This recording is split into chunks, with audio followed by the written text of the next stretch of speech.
Sir আসসালামু আলাইকুম। আসসালাম। কেমন আছেন স্যার? জি, আছি, ভালো আছি। স্যার বাংলাদেশে আপনাকে স্বাগতম। কেমন লাগছে বাংলাদেশে এসে? ভালো লাগছে, বাংলাদেশে বড় হয়েছি, লেখাপড়া করেছি বাংলাদেশের প্রতি তো মায়া থাকবেই। যতই বিদেশে থাকি না কেন, বাংলাদেশের প্রতি যে মায়া, শ্রদ্ধাবোধ, সেটা আমাদের সবসময় থেকে যাবে, সেটা আছেও।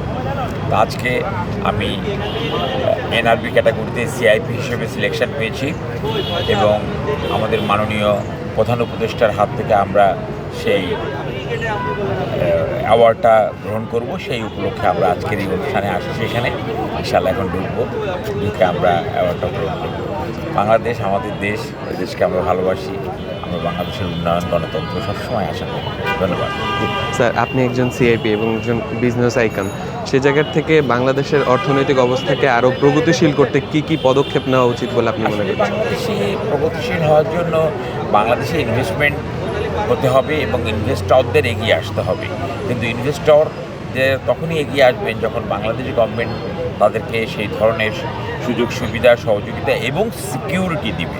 সবচেয়ে বড় জিনিস হলো গণতন্ত্র এবং ডেমোক্রেসির সাথে সিকিউরিটি পাবে লোকজন, তখন এখানে ইনভেস্টমেন্ট হবে, দেশের উন্নয়ন হবে। আমরাও তো চাই দেশের উন্নয়ন করতে।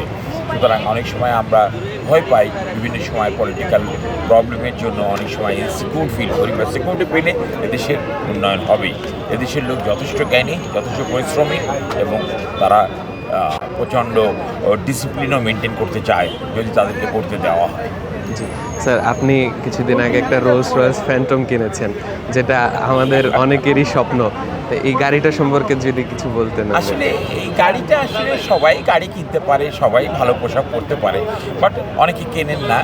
রোলস রয়েস গাড়িটা কিনেছি, ইটস একটা প্রেস্টিজ ক্যারি করে যে আমরা বাংলাদেশি কমিউনিটি, আমরা নিউ ইয়র্কে থাকি, নিউ ইয়র্কে ব্যবসা করছি এবং একটা প্রতাপের সাথে ব্যবসা করছি। সেই হিসাবে আমরা রোলস রয়েস কেনার উদ্দেশ্য হলো যে একটা সামাজিক মর্যাদা ক্যারি করা, কি এটা একটা প্রেস্টিজিয়াস কার সেই হিসাবে।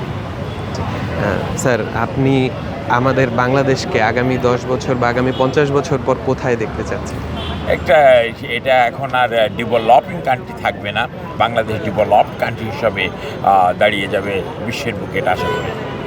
অসংখ্য ধন্যবাদ স্যার আপনাকে, এবং আপনার যে অ্যাওয়ার্ডটা আপনি পেতে যাচ্ছেন তার জন্য আপনাকে অনেক অনেক অভিনন্দন। ধন্যবাদ। আসসালামু আলাইকুম।